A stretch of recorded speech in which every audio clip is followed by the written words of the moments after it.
Tudo bem, tudo jóia, tudo na paz com todo mundo. Vamos retomando aqui com ele. Gregório, tudo bem? Boa noite. Boa noite, PJ, tudo bem? Primeiramente, agradeço aí ao convite e é um imenso prazer estar nessa noite aí para a gente debater um assunto de extrema relevância. Obrigado pelo convite. Pessoal, vamos fazer o seguinte, ó. Vamos retomando aqui, já dando as boas-vindas ao pessoal que está chegando por aqui. Meu amigo Cosmo Palazzo, grande abraço para você, meu irmão. Deixa eu projetar aqui a mensagem do meu amigo Cosmo Palazzo. Também a Vívia Amado também está aqui com a gente. O Cosmo está dizendo sucesso para vocês. A Vívia Amado também está dizendo aqui boa noite para vocês. E estamos aqui também com o pessoal da SST+, o Edinaldo Gregório, grande fera. Isso daí. A informação está chegando bacana para você aí, Gregório, tudo na paz. Vamos dar início às nossas apresentações? É isso aí. Vamos lá então. Vamos iniciar esse nosso bate-papo, trazer informação para esse povo. Primeiro, eu queria que você se apresentasse para a gente poder dar início a esse nosso bate-papo aqui e agradecer a todo mundo que está entrando. Já estamos aí com 10 pessoas acompanhando essa live, ok? Bom, eu sou, por formação, técnico de segurança do trabalho há mais ou menos 10 anos, graduando em engenharia de produção. Dentro da minha formação aí, desde o início, eu atuo nessa área, nesses assuntos aí atrelados às contribuições previdenciárias que são impactadas pela gestão do FAC, né? Trabalhei aí no Serviço Nacional de Aprendizagem Industrial, no SENAI, no Criciúma, fica aí no extremo sul catarinense. Posterior, né, a esse período aí, eu trabalhei na Federação das Indústrias do Estado de Santa Catarina, trabalhei lá um pouco mais de 5 anos, e aí nesse período que eu atuei lá, nos últimos 2 anos, concomitantemente também atuava com consultoria e cursos, basicamente atrelado a esses assuntos, né, fator acidental de prevenção, seguro contra acidente de trabalho, nexo técnico previdenciário, financiamento da aposentadoria especial. E aí há mais ou menos um ano e meio, estou atuando aí, já estou há uns 6 meses mais ou menos que eu saí da federação e estou aí atuando com consultorias e capacitação frente a esses assuntos aí. Ok, gratidão. E vamos falar, cara, tem tantas siglas, cara, na gestão de SST, na área da segurança do trabalho, e aí você vem com mais algumas siglas para confundir a cabeça da galera. Bom, GILRAT, o grau de incidência de incapacidade laborativa decorrente dos riscos ambientais do trabalho, representa o seguro contra acidente de trabalho que as empresas recolhem à Previdência Social para financiar os benefícios acidentários e as aposentadorias especiais. Mais à frente, eu vou explicar mais detalhes a respeito desse recolhimento. Já o FAI, financiamento da aposentadoria especial, nada mais é do que a contribuição adicional ao seguro contra acidente de trabalho que as empresas devem fazer, caso exponham seus trabalhadores, seus empregados, a condições especiais que ensejem a aposentadoria especial. Já o fator acidentário de prevenção nada mais é do que um flexibilizador da contribuição do seguro, o GILRAT. O FAP ele permite reduzir o seguro contra acidente de trabalho pela metade, 50%, ou aumentar pelo dobro, em 100%, conforme o desempenho da empresa em relação aí seus índices de acidentalidade apresentados em determinado período. Mais à frente aí eu vou compartilhar uma apresentação e lá tem um esquema que vai facilitar a compreensão, principalmente, do fator acidentário de prevenção. Já o nexo técnico previdenciário, garanto que a grande maioria eu já vou falar em NETEP, nexo técnico epidemiológico previdenciário. O NETEP é um dos tipos de nexo técnico previdenciário. O que é o nexo técnico previdenciário? É a metodologia que a Previdência Social utiliza para relacionar um adoecimento com o trabalho. Ou seja, é uma metodologia que o período médico federal, Previdência Social, ele usa como parâmetro para relacionar a incapacidade do trabalhador com a sua atividade profissional. E para isso existem alguns tipos de nexo, e também a importância da empresa fazer esse monitoramento, como uma ação reativa, assim como ação proativa, identificar as principais incapacidades atreladas ao seu segmento, para atuar aí, né, com medidas preventivas e evitar o adoecimento do trabalhador. Então, esses temas, né, GILRAT, FAI, FAP, Nexo Técnico Previdenciário, eles são direto ou indiretamente impactados pela gestão da área de segurança do trabalho. E perceba que a gente não está falando em INR, né? A gente não entrou no mérito de falar de nenhuma INR, nenhuma norma regulamentadora. E isso tem uma responsabilidade muito grande, né, por trás aí da área de saúde e segurança do trabalho, que é pouco debatido. Esses assuntos, né, eles são pouco debatidos, poucos profissionais e empresas dão a atenção necessária a esse tema que é de extrema relevância hoje para a saúde financeira das organizações. A questão da pergunta é se nas escolas não tem explícito o assunto que você está abordando aqui para o pessoal, né? Ah, sim. Esses assuntos, eles são um pouco debatidos, né? Então, hoje, esses assuntos, GILRAT, FAP, FAI, Nexo Técnico Previdenciário, um dos motivos dele ser pouco conhecido, né, e debatido pelos profissionais é por eles, esse tema não ter uma abordagem, né, tanto nas escolas técnicas para técnico de segurança do trabalho, como nas especializações para engenheiro, médico, enfermeiro do trabalho. Então, ou seja, até é debatido, mas fica numa superficialidade que o tema não merece, né? Um tema que precisaria ser debatido com maior profundidade. Então, hoje, um dos motivos de ser um assunto um pouco debatido é porque na formação básica dos profissionais esse assunto não é levado em pauta, né? Não consta aí na grade curricular. Isso é verdade. E acaba isso sendo um descaso ou é uma falta de conhecimento dos professores? Eu acredito que é falta de conhecimento, não em si só dos professores, mas generalizando dos profissionais em empresas. É um assunto que ele é pouco trabalhado, né? Se for pesquisar aí na internet, vai achar pouco material atrelado ao assunto, né? Eu, inclusive, lá em 2011, 2012, quando eu comecei a trabalhar com esse assunto, tinha muita dificuldade, porque não tinha, né, as referências que se tinham, elas eram mínimas, e muitas delas só abordavam o que era. Nenhuma te explicava como faz, por que faz, né? Então, muito disso foi, né, meu aprendizado foi fazendo mesmo, aprendendo e errando na prática. Então, não tinha nenhuma metodologia, um modelo a seguir de gestão, de trabalho, de compreensão da natureza desses impactos. Com certeza, cara. Eu acho que é um assunto que o pessoal teria que ter muita clareza, que eu acho que isso traz benefícios até onde mexe no bolso do empregador, né? Quando você é um agente convencedor de você fazer segurança fazendo uso dessa nomenclatura técnica, né? Sim, exatamente. Até porque hoje, né, você chega no empregador, quero fazer determinado treinamento, quero fazer implantação aí, atender NR10, 12, 35, e aí vem o questionamento, por quê? Sempre tem o porquê. Aí, para atender a legislação. E aí, esse argumento é muito fraco para o empresário atender a legislação. Né? É muito fraco.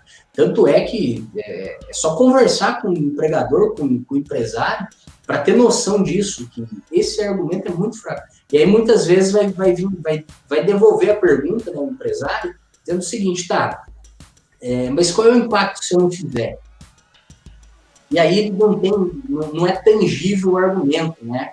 E aí a gente não consegue persuadir o empregador para fazer um investimento, né, atrelado à área de saúde e segurança do trabalho. Então a gente precisa usar a linguagem do empregador, a gente tem que falar em equilíbrio financeiro, a gente tem que falar em impacto econômico, resultado, né, atrelado aí ao trabalho da área de segurança do trabalho, para que a gente não seja aquela área que fica lá à parte, né? É uma área à parte, mas uma área totalmente estratégica do negócio e que influencia diretamente as tomadas de decisões de uma organização. Aí o fato é, por que dominar os tributos de SST, né, que são os encargos sociais, as contribuições previdenciárias atreladas à área de SST? Por que o profissional precisa dominar isso? Por causa do impacto econômico e social que tem referente a esse assunto. Muitas vezes, quando a gente fala A principal finalidade da área de segurança e saúde no trabalho é prevenir acidentes e doenças relacionadas ao trabalho. Embora o que muitas organizações fazem, né, e está no seu radar de gestão, são os custos, né, aqueles custos segurados, né, que está aqui na ponta do iceberg, que é onde a gente tem aí uma contribuição maior do seguro contra acidente de trabalho, as despesas médicas, custos com ações judiciais, indenizações, ações regressivas. Então, muitas vezes é isso que está no radar das empresas. Embora a gente tenha uma parte submersa aqui, né, que precisa ser levada em consideração. Inclusive, o Zé Pastore, né, no estudo dele, em 2009, 2010, 2011, ali, inclusive em alguns eventos dele, ele trouxe que o custo não segurado dos acidentes de trabalho, que está submerso, né, eles eram até 5 vezes maior do que os custos segurados, na ponta do iceberg. Então, a gente precisa compreender essa natureza. Porque quando tem um acidente ou doença relacionada ao trabalho, a empresa ela tem o pagamento do salário dos primeiros 15 dias, né, de atestado do trabalhador, tem o custo com a contratação, treinamento para substituição dos trabalhadores, redução da produção, atraso na entrega, tem o impacto na imagem, reputação da empresa. Só a gente avaliar, né, os últimos casos similares aí, a gente teve o caso de Mariana, Brumadinho, né, comprometimento da qualidade do produto, do serviço, contribuição do FGTS enquanto o trabalhador estiver afastado. Porque quando o trabalhador tem uma doença comum e se afasta, a empresa não tem a obrigatoriedade de recolher seu FGTS. Agora, caso esse afastamento tenha relação com o trabalho, ou seja, a incapacidade tem relação com o trabalho, a empresa precisa continuar recolhendo o FGTS do trabalhador. Também tem custo aí com a realização de horas extras para suprir a ausência de trabalhadores, parada de máquinas, equipamentos e processos. Então, ou seja, quando a gente fala nos acidentes de trabalho, o impacto é muito maior do que a gente vê, do que está no nosso radar. E por trás disso tem um impacto social também muito grande. Então, esse é um dos motivos, né, por que a gente tem que estar atento a esse tema. E aí, hoje, a gente vê os profissionais da área de segurança e saúde no trabalho, né, que literalmente o profissional ele fica maluco, porque há diversas circunstâncias que precisam ser atendidas. Só que hoje é muito forte isso, que é a relação da área de SST com a Secretaria de Inspeção do Trabalho. Então, ou seja, a gente só tem essa relação aqui.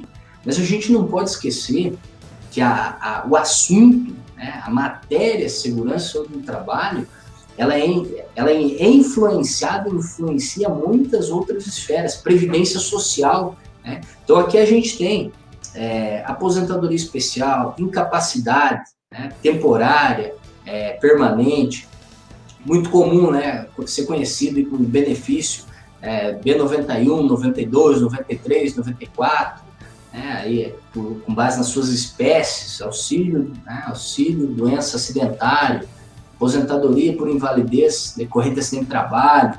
Inclusive, né, recentemente a gente teve, dia 30 de junho, o decreto 10.410, que modificou, inclusive, alguma dessas nomenclaturas aí, até por uma questão de coerência, né, abordando, por exemplo, o auxílio doença acidentária como incapacidade temporária, aposentadoria por invalidez como incapacidade permanente. Nós também temos aqui uma relação muito forte que muito se fala da gestão de terceiros dentro das empresas, né? Muito no sentido da responsabilidade aí, solidária. Embora lá, né, para a Previdência Social, se a gente tem um terceiro que está exposto a agente ensejador da aposentadoria especial, a contratante desse serviço ela deve fazer a retenção aí da contribuição adicional e recolher esse valor devido à Previdência Social. Então, ou seja, isso daqui deveria estar aí no radar. Lógico, todos os serviços terceiros entram? Não. Alguns critérios precisam ser atendidos. Nós temos a Receita Federal, inclusive, o poder de fiscalização da Receita Federal ele é muito mais prejudicial para uma organização do que a Secretaria de Inspeção do Trabalho. Por quê? Porque aqui a gente está falando, né, NR28, fiscalização e penalidade, a gente está falando em merreca, perto ao que a Receita Federal pega de passivo das empresas, né? É só jogar aí no navegador da internet, Google, que vai identificar aí, por exemplo, indústria, obrigada a recolher os últimos 5 anos financiamento da aposentadoria especial que não recolhia, né, em virtude do ruído. Tivemos ano passado, em novembro, o aspecto atrelado à exposição dos frentistas ao benzeno. Então, ou seja, aqui a gente está falando, quando fala em dinheiro, aqui a gente está falando em trocado. Quando a gente chega na Receita Federal, a gente está falando de dinheiro grande, ok? Nós temos aí o próprio mercado, né, a BNT, ISO.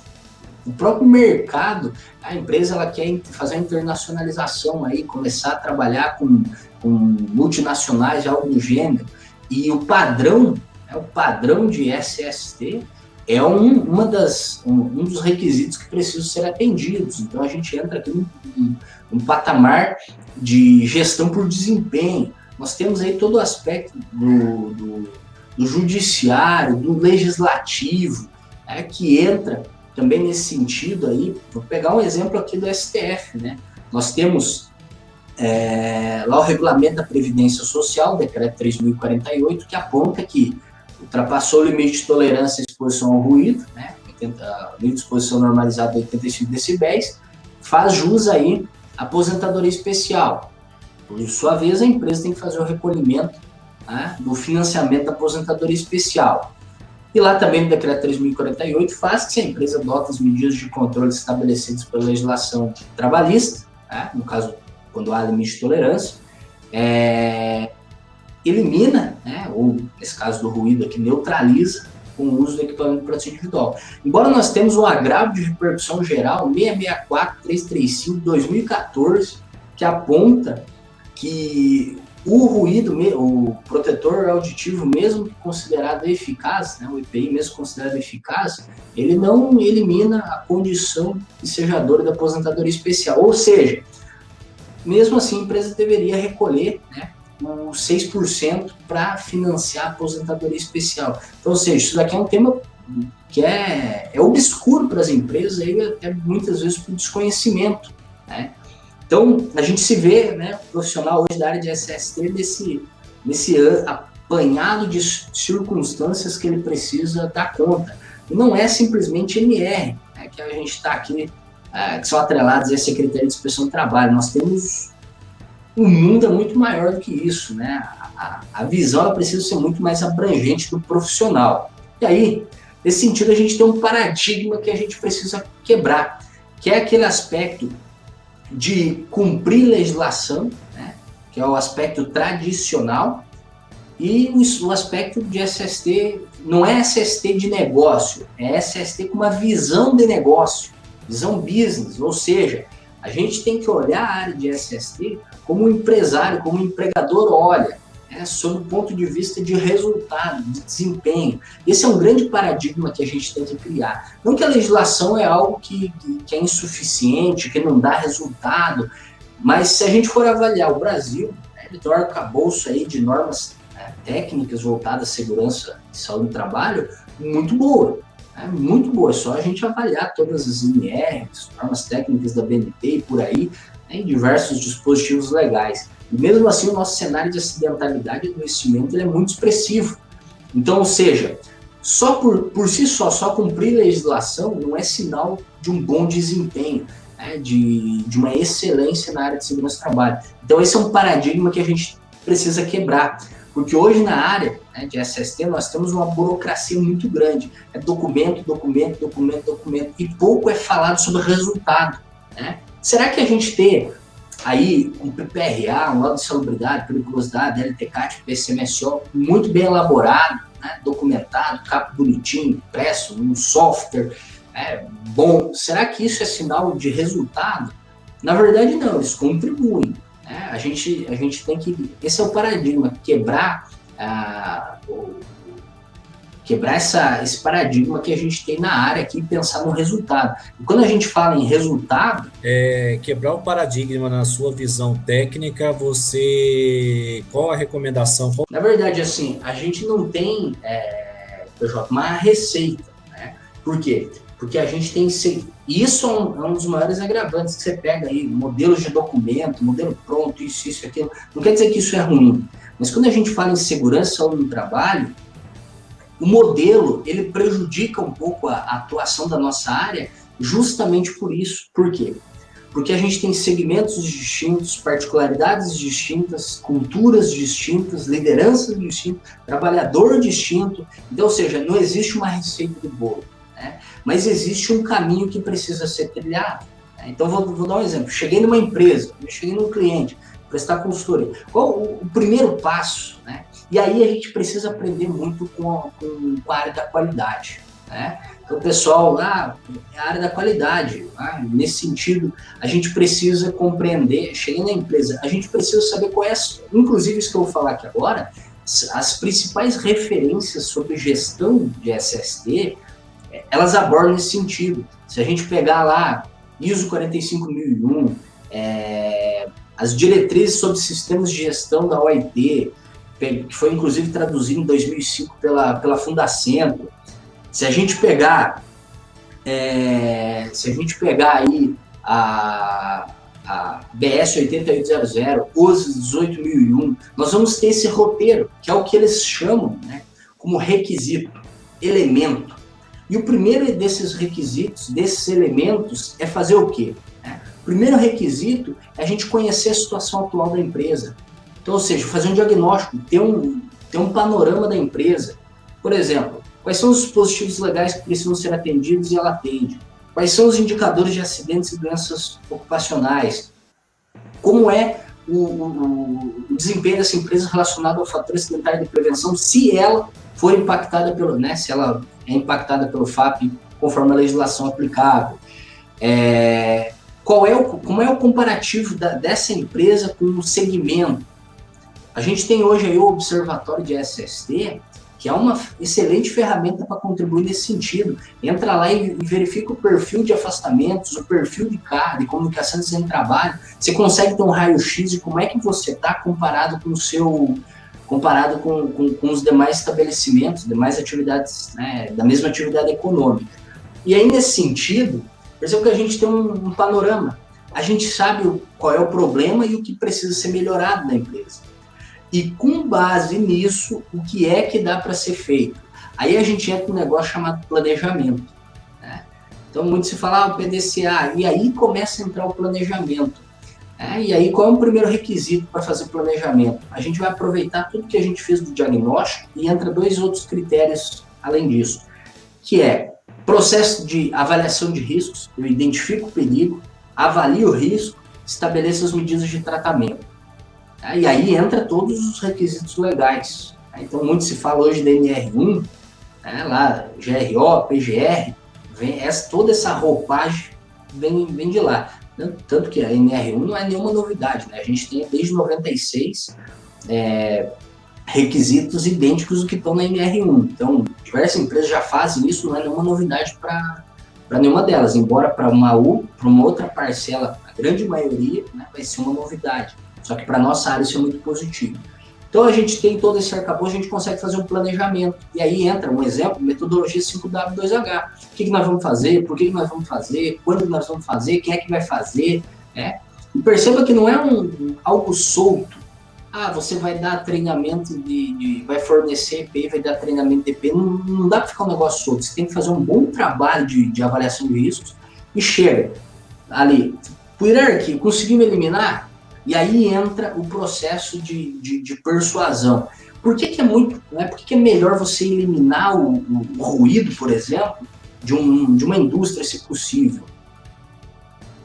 Porque, né, nesse sentido, se a gente pega lá o ruído acima dos limites de tolerância, a empresa ela precisa independente ali do EPI que ela utilize, forneça e tudo mais, é uma condição ensejadora aí de aposentadoria especial, precisa recolher 6%. E aí entra o negócio, business. Quanto que a empresa gasta fornecendo EPI, treinamento, isso, aquilo, X? Quanto que ela gasta 6% sobre o salário do trabalhador exposto no ano? Dá Y. Soma isso, verifica quanto é para eliminar ou deixar o ruído a níveis toleráveis, ou seja, abaixo do nível de ação, é Y. Confronta isso, apresenta para a empresa, por que a gente quer fazer um processo aí de enclausuramento, né, barreira, ruído. Porque olha só, tá vendo? Daqui 2 anos a gente vai ter o retorno fazendo essa ação. Essa é a linguagem, essa é a roupagem que a gente tem que trazer hoje para o empresário. que é o retorno sobre o investimento. A gente precisa trabalhar sobre o ROI. Retorno sobre o investimento, retorno sobre a prevenção. Inclusive, tem uma publicação de 2013 da Agência Europeia de Segurança do Trabalho, que eles estipularam que o retorno sobre a prevenção é de 2,2 euro, dólar, real, aí vai a moeda que você quer usar. Então, ou seja, se você investir R$1.000 em prevenção, seu retorno vai ser R$2.200. Se investir 100 mil, vai ser 220 mil. Então, a gente precisa falar nessa linguagem aí com o empregador. Então, esse roteiro, ele passa por esse caminho. Primeiro ponto, identifiquei, depois planejamento. Fiz um planejamento, eu tenho que executar esse planejamento. Tem que fazer o negócio acontecer. Depois entra uma etapa de verificar. E a etapa de verificar ela tem duas funcionalidades. Verificar se você fez o que você planejou e verificar o resultado que você fez. Porque não basta só a gente fazer, pode ser que a gente faça e aquilo não dê um retorno. Então a gente precisa falar em desempenho. E por fim, melhorias, ações corretivas, preventivas, né? E por fim, padronização do processo. Então, ou seja, nós não temos, como eu falei, não tem uma receita, mas nós temos elementos, requisitos que precisam ser seguidos, né? Para que a gente consiga, da melhor maneira possível. Perceba que não é atender NR, é melhorar o desempenho de segurança e saúde no trabalho. A gente pode entrar numa empresa que ela atende todas as MRs. Mesmo assim, seu desempenho pode ser que não seja satisfatório. Por isso, hoje, empresas vai trabalhar com a multinacional, só o simples fato dela cumprir NR não é suficiente. Ela precisa ter alguma certificação, precisa ter SASMAC, 45001, para daí, da área aviação civil, tem uma certificação específica, da área do petróleo, tem outra certificação específica, porque essas certificações, elas não falam só de cumprir dispositivo legal, elas falam de resultado. Você precisa melhorar o seu desempenho. Né? Então, o roteiro é isso, são os elementos, requisitos estabelecidos por algumas normas de referência. Ok, eu acho que um meio de convencer o empregador é falando financeiramente, né?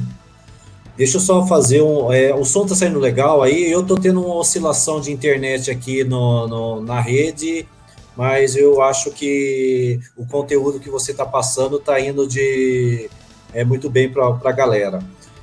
O pessoal pode fazer perguntas, tá? Fica à disposição aí perguntas, tá? Todo mundo pode fazer as suas perguntas. E aí eu queria que você falasse um pouquinho mais dos benefícios que o profissional da área de SST, ou como buscar aprofundar nesse tipo de informação para colocar em prática nas suas empresas. Tá, beleza. Vou compartilhar aqui novamente minha tela. Então, inicialmente, né, nós temos aqui... todas as empresas fazem o recolhimento do seguro contra acidente de trabalho, que aí é determinado pelo grau de incidente de incapacidade laborativa, não. Né? Nós temos empresas que são obrigadas a recolher 1%, 2%, 3%. Nós temos aquelas empresas que têm contribuição substituída, né? Algumas agroindústrias, equipe de futebol profissional, empregador doméstico, então que não entram, né, nessa vala aqui. Nós temos aquelas que são isentas, né, imunes, entidades de assistência e beneficência social, filantrópicas. Nós temos aí Simples Nacional, exceto as da tabela do Simples Nacional anexo 4, que aí sim, que são as de serviço, elas fazem o recolhimento do seguro. Então, ou seja, por que é importante o profissional dominar isso aqui? Porque hoje é muito comum a empresa ela estar enquadrada equivocadamente. Por quê?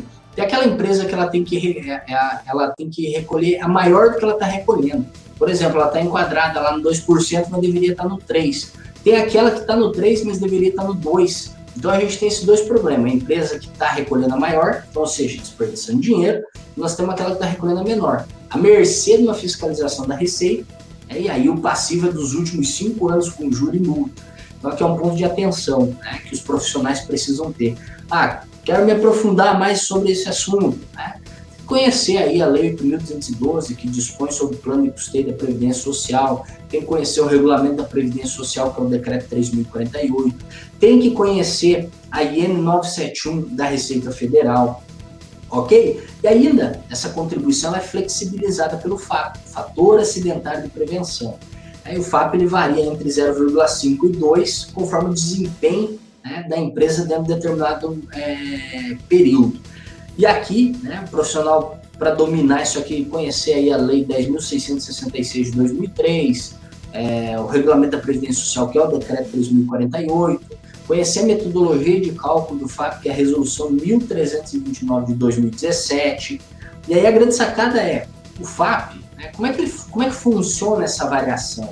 Dentre outros elementos, conforme a metodologia de cálculo, a gente tem, quanto mais benefícios acidentários ou CAT com óbitos, maior vai ser o FAP de uma empresa. Quanto menos, menor é o FAP da empresa. Então, o profissional da área de SST, compreendendo isso, ele chega à conclusão que ele precisa fazer alguma coisa para reduzir esse impacto. E esse fazer alguma coisa, implantar processos de gestão de riscos, eventos adversos, né, acidente, incidente, condições de seguro, desvio comportamental, fazer a gestão da saúde dos trabalhadores, monitoramento da saúde do trabalhador, gestão de atestado, afastamento, gestão de afastado. E com base em tudo isso daqui, né, a empresa estruturando esses processos, ela reduz o seu fator acidentário de prevenção com o tempo e, consequentemente, vai reduzir o percentual que é levado em consideração para fazer a apuração do cálculo que é devido à Previdência Social. Então, ou seja, é aqui, porque tem que ter um bom processo de gestão de risco, um bom processo de gestão de acidentes, porque isso faz com que a empresa tenha menos eventos, né, menos acidentes, menos doenças, menor número de óbitos, consequentemente menor impacto econômico. Então a gente precisa compreender essa relação, né? Então o FAP ele flexibiliza o seguro, podendo reduzir pela metade ou aumentar pelo dobro. Só para a gente ter uma ideia aqui, você pega uma empresa hoje que está aí, né, no seu JURAT, aí, seu grau de incidência grave, então o seu seguro é 3%. 3% vezes o menor valor possível do FAP, que é meio, faz com que ela possa recolher 1,5%. Assim como ela pode ter um dos piores, né, indicadores aí no seu segmento, que é o FAP tendendo a 2, então ela pode recolher até 6. Perceba que esse intervalo entre 1,5 e 6 é aplicado sobre a folha de pagamento. E isso tem uma influência muito grande na folha de pagamento de uma empresa. Então a gente precisa compreender essa lógica aqui. E ainda a gente tem, né, o financiamento da aposentadoria especial, ou seja, expor o trabalhador a um agente que enseja aposentadoria especial, a empresa tem que recolher os percentuais acrescidos de 6%, 9% ou 12%, conforme o agente ao qual o trabalhador está exposto. Esse percentual é aplicado sobre a folha de pagamento do trabalhador exposto e é destinado à Previdência Social. Temos também outro aspecto que é relacionado aos terceiros, né? A contratante expôs o contratado, o trabalhador da contratada, ao ambiente servidor da aposentadoria especial, a contratante tem que reter os percentuais devidos, né, 2%, 3% ou 4%, e recolher a Previdência Social para financiar aí a aposentadoria especial. Se aplica a todos os terceiros, todo e qualquer tipo de prestação de serviço? Não. O serviço ele tem que ser mediante cessão ou empreitada de mão de obra. O serviço precisa estar listado no Regulamento da Previdência Social ou na IN 971 e tem que verificar se por algum motivo há alguma isenção dessa retenção, né? Então tem algumas peculiaridades aplicadas. Então, ou seja, o profissional ele precisa de SST, ele precisa dominar todo esse arcabouço aqui. Por quê? Porque ele vai conseguir persuadir muito melhor a sua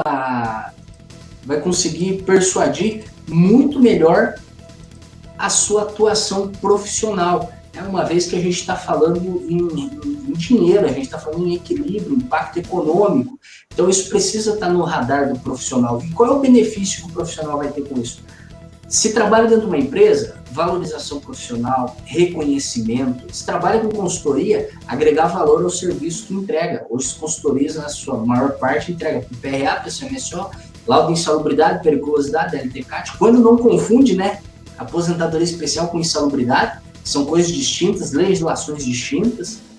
Agregar valor a isso, fazendo dois aspectos. Garantir com que a empresa esteja em conformidade, ou seja, se foi caracterizada a aposentadoria especial, que caracterizam, né, conforme estabelece a legislação previdenciária. Se tem que recolher o financiamento, recolha o percentual corretamente. Se tem que fazer a retenção do terceiro, faz a retenção, porque esse é o passivo da contratante. Justifica o porquê da gestão de SST dentro de uma empresa. E com o tempo você tem a redução do fator. Uma redução do fator reduz a contribuição do seu seguro.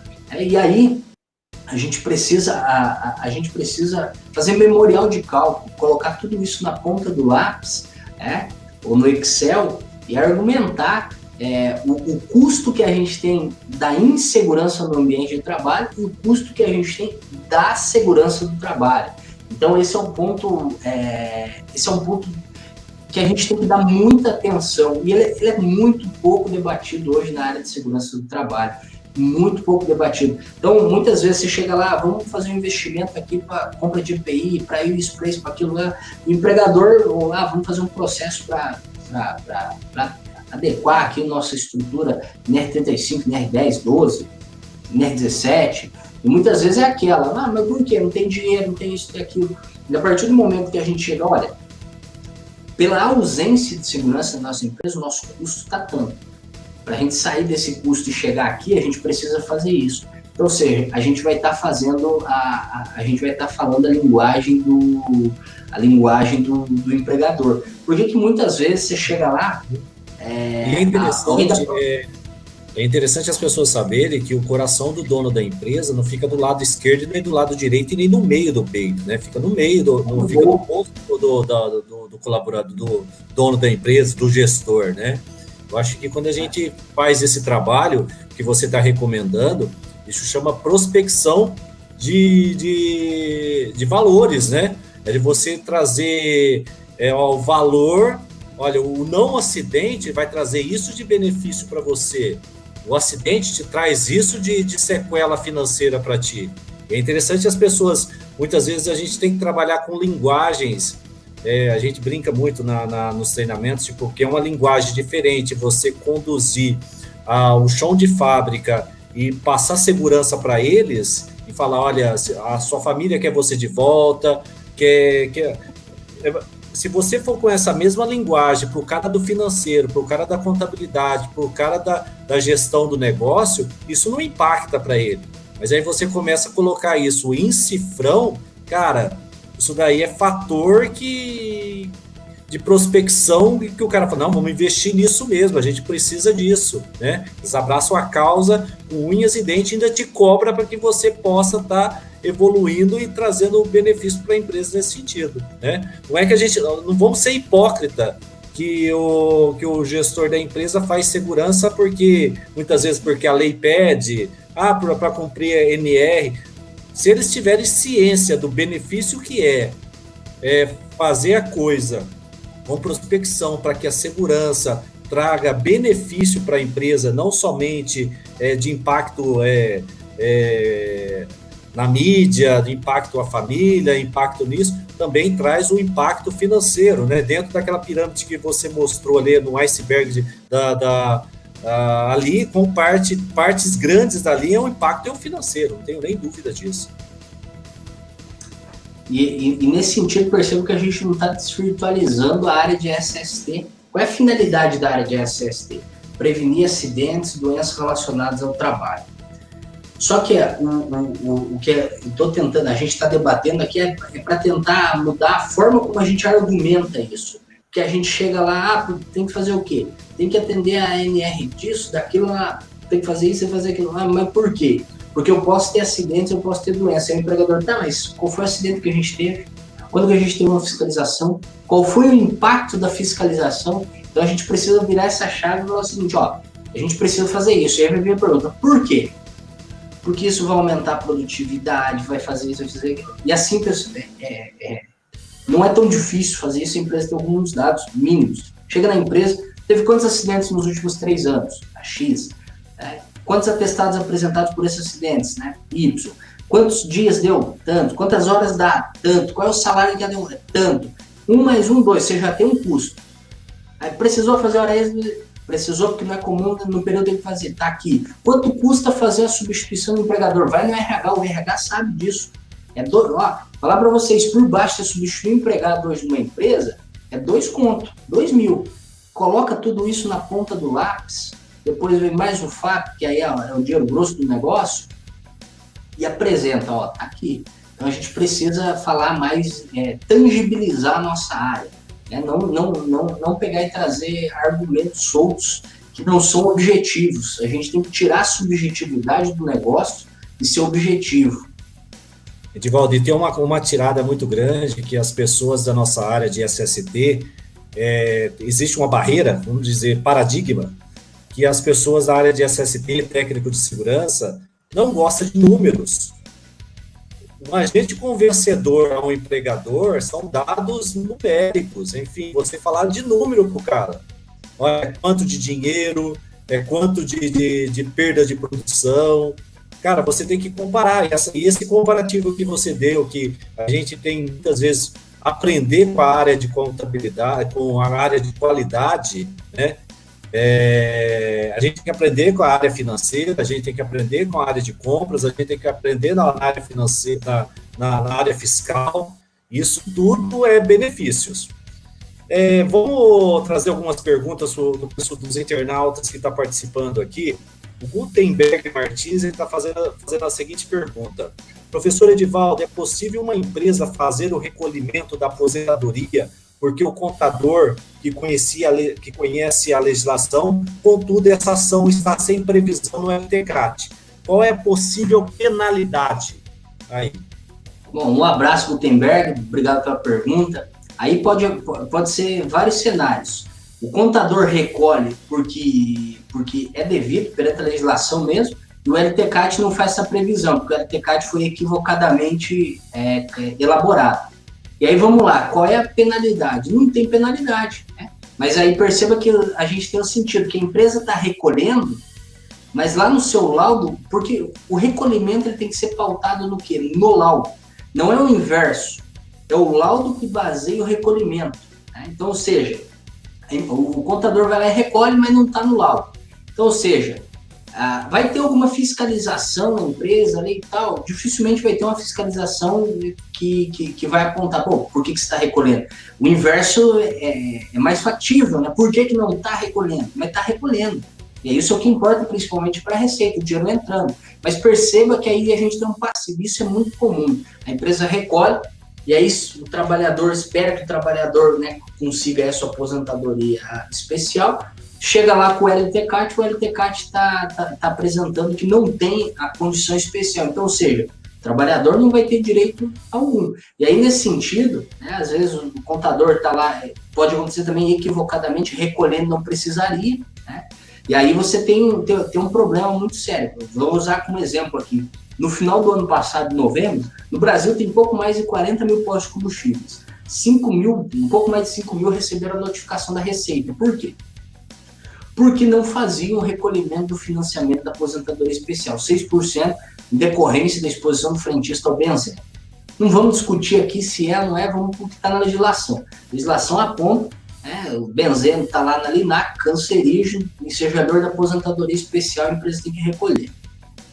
O que acontece? Boa parte dos postos de combustível não recolhiam, né? E aí quando o dono do posto, isso que eu estou falando é conhecimento de causa, o dono do posto recebeu lá o comunicado da Receita Federal, porque não foi uma notificação, foi um comunicado, recebeu o comunicado dizendo lá, desde 2016, janeiro de 2016, você tem que fazer a retificação das suas contribuições previdenciárias, declaração de refis, recolher os valores devidos, né?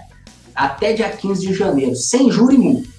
Perceba que foi um aviso da Receita Federal, você pode fazer até o dia 15 de janeiro, tá tudo certo. E aí o que acontece? O dono do posto pega aquilo, ele vai para cima da onde? Ele vai para cima do contador. Chega lá, receber isso, você não tá pagando o que deve? Aí o contador, aí teve duas circunstâncias. O contador, que é o cara ligado, falou, não, mas eu recolhi com base no LTCAT. O LTCAT dizia que não era, por isso que eu não recolhi. O dono do posto vai para cima de quem? Lá da consultoria de SST cobrar satisfação. E tem aquele contador que não recolhia, né? E lá no LTCAT dizia que tinha que recolher. Então, ou seja, foi pego essas duas circunstâncias. Então, precisa ter uma comunicação mais estreita aí. Qual é a base para fazer o recolhimento? LTCAT. Mas e se o LTCAT estiver errado? A empresa pode levar ferro lá na frente. Ou seja, o LTCAT ele tem que ser elaborado condizente com a legislação previdenciária. Condizente com a legislação previdenciária. Caracterizou agente nocivo? Recolhe. Não caracterizou? Não recolhe. Não está recolhendo e deveria, pode ter problema? Pode. A Receita pode pegar teu passivo dos últimos 5 anos, cobrar juro e multa em cima disso. E a multa, pessoal, ela vai de 75% a 225% do saldo devedor. Então, ou seja, tem que ficar esperto com isso aí. Legal. Tem mais uma pergunta aqui do pessoal da Ocupacional Digital. Deixa eu lançar ela na tela aqui para o pessoal. Qual a entrada de dados que caracteriza o grau de risco, insalubridade, periculosidade em função do GFIP? Grau de risco, vou ver aqui se eu compreendi a pergunta aqui. Qual é a entrada de dados que caracteriza o grau de risco? Estou supondo que está falando da GILRAT, grau de incidente de incapacidade laborativa decorrente dos riscos ambientais de trabalho.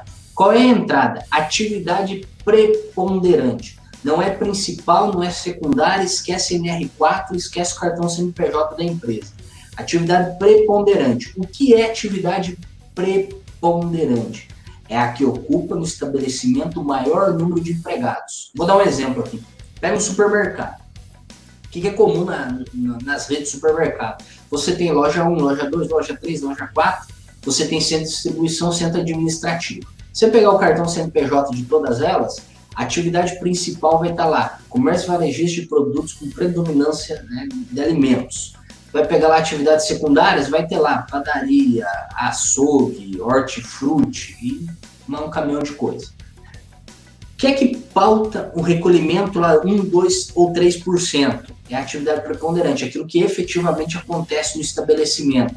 E isso é com base no maior número de trabalhadores. Um exemplo, você pega lá o centro administrativo. Aí lá tem marketing, contador, financeiro, RH. Qual é a atividade preponderante? Serviços administrativos e serviços combinados de escritório. Então, ou seja, você vai lá no anexo 5 do decreto 3.048, você vai achar lá isso. Isso é atividade preponderante. E é com base nisso que a empresa deveria definir o seu recolhimento. Tanto é que o recolhimento da GILRAT, ele deve ser apurado mensalmente. A empresa pode mudar de um mês para o outro? Pode. Por quê? Porque a origem da informação é a atividade preponderante. E a atividade preponderante é o maior número de empregados. E o maior número de empregados de uma atividade para outra pode oscilar de um mês para o outro. Então tem que ficar atento nesse sentido. Agora vamos lá. Insalubridade. Né? A origem é o levantamento de risco, né? Com base ainda em NR15 e seus 14 anexos. Periculosidade é NR16. Então é ela que pauta aí a caracterização da periculosidade. E a função da GFIP ali, suponho que se deve estar falando dos códigos, né? Acredito, né? Código 00, 01, 02, 03, 04. Isso daí é para identificar o período de exposição, o tempo ali de exposição que enseja aposentadoria especial. Por exemplo, GFIP 4, né? Isso daí retrata que o trabalhador está exposto a um agente nocivo que enseja aposentadoria especial após 25 anos de exposição. GFIP 3, 20 anos de exposição. GFIP 2, 15 anos de exposição. GFIP 1, estava exposto, mas não está mais. E a GFIP em branco é que nunca teve exposto. Então, esse é um exemplo. E ainda há de considerar se o trabalhador tem mais de um vínculo empregatício, daí os códigos são outros. Pergunta dela, né, que se as empresas aí do Simples Nacional, mesmo o LTK dizendo que tem agente nocivo, não precisa recolher. Isso é verdade. Por quê? Porque as empresas enquadradas no regime tributário Simples Nacional, elas não recolhem seguro contra acidente de trabalho. Então, elas não recolhem lá 1, 2 ou 3% e também não recolhem, né, aí o financiamento da aposentadoria especial, contribuição adicional, de 6%, 9% ou 12%. Então, as empresas do Simples Nacional não fazem esse recolhimento, porque elas têm aí uma contribuição simplificada. E o pessoal da Ocupacional Digital está dizendo obrigado pela resposta, então acho que atendeu a expectativa dele, tudo bem? As empresas que são enquadradas no regime tributário Simples Nacional, elas têm um regime de contribuição simplificado. O que isso quer dizer? Que elas não recolhem o seguro contra acidente de trabalho. as alíquotas lá de 1, 2, 3% do seguro. E elas também não recolhem a contribuição adicional de 6, 9 ou 12%. Quer dizer o quê?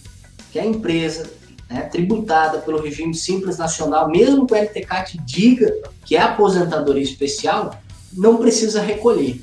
Aí vem a pergunta, mas ela precisa ter o LTCAT? Sim, ela precisa ter o LTCAT, por quê? Porque a legislação previdenciária prevê isso, que todas as empresas precisam ter. Mas ela não precisa recolher a contribuição ali adicional nem do seguro, exceto se ela for uma empresa do Simples Nacional tributada conforme o anexo 4 da tabela Simples Nacional, que são lá, tem uma relação de serviços, que mesmo sendo simples, precisa recolher tanto seguro como aposentadoria especial, que são as empresas de serviços. Por exemplo, vigilância, um exemplo, limpeza, conservação. Ok. Tranquilo. Eu acho que respondeu. A Vivi, se quiser fazer alguma pergunta a mais, pode fazer. Vamos mudar um pouquinho o foco? Bora. Pode ser? Vamos falar Hoje a gente está celebrando o Dia Nacional da Prevenção de Acidentes do Trabalho e eu queria que você pudesse nos ajudar com uma mensagem, com uma interação que hoje a gente não está incentivando que as pessoas vamos focar somente num dia para fazer segurança do trabalho. Não, a gente tem que tratar a segurança do trabalho, a prevenção de acidentes na vida rotineira, e fazer como cultura de segurança é o que a gente busca, né? Sabemos que a cada 15 segundos no mundo é um acidente no trabalho que acontece, a cada 4 horas e meia no Brasil acontece um acidente no trabalho, os números são altos, né? E com toda essa cultura, com todas essas mudanças de lei, com todos esses profissionais trabalhando para isso, e ainda os números ainda são assustadores dentro do mundo e no Brasil. A questão de prevenção de acidentes no Brasil hoje, a que nível você traz para... Vamos ilustrar. Hoje a nossa prevenção de acidentes é um bebê recém-nascido, é uma criança de 4 anos, é um adolescente ou já é um idoso? Qual é a sua concepção que você fala sobre isso, Edivaldo? Se eu entendi o questionamento, eu acho que é um adolescente, né? A gente precisa... Adolescente, a gente precisa amadurecer muito nesse sentido, né? Os números do Brasil são muito expressivos e o impacto desses acidentes e doenças aí são bem significativos. A Organização Internacional do Trabalho estipula que aproximadamente 4% do PIB mundial é o custo dos acidentes e doenças relacionadas ao trabalho. Se a gente pegar esse valor aplicado ao PIB do Brasil do ano passado, a gente tem um valor aí de aproximadamente 280 bilhões de reais.